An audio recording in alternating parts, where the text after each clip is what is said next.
The United States is gravely concerned by the deepening political unrest and violence in Hong Kong, including the standoffs between protesters and police at Hong Kong Polytechnic University and other campuses. We repeatedly call for restraint from all parties in Hong Kong. Violence by any side is unacceptable. The Hong Kong government bears primary responsibility for bringing calm to Hong Kong. Unrest and violence cannot be resolved by law enforcement efforts alone. The government must take clear steps to address public concerns.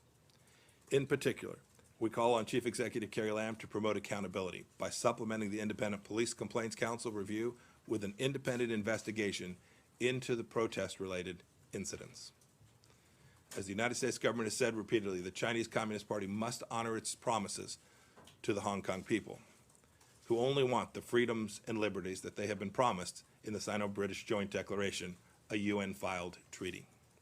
In the last few days, the reports and images coming out of Hong Kong have become even more disturbing. The police crackdown on Hong Kongers who are standing up for their freedom and their region's autonomy has intensified. The Communist Party must know it will hurt them catastrophically if they turn Hong Kong into some 21st century version of Tiananmen Square. The United States would not forget it, and neither would China's other trading partners all across the world. So, Mr. President, what can the United States do? In September, I worked to add language to the State Foreign Operations Appropriations Bill to modify the reporting requirements of the 1992 Hong Kong Policy Act, which, by the way, was my bill back in 1992.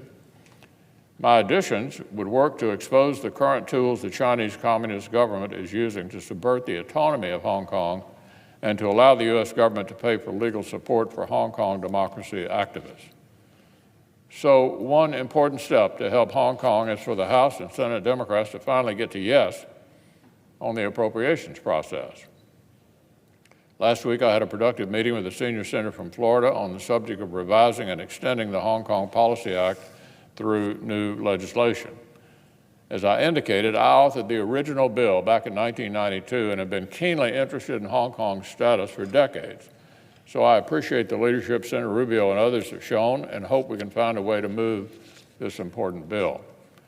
But while I support additional legislation, the United States does not need to wait for new laws to act further. There are already significant tools at the administration's disposal, and I would strongly encourage them to use them. I've been encouraged to hear clear statements on China from key members of President Trump's team in recent months. I would encourage this president, who has seen Chinese behavior for what it is with a clarity that others have lacked, not to shy away from speaking out on Hong Kong himself.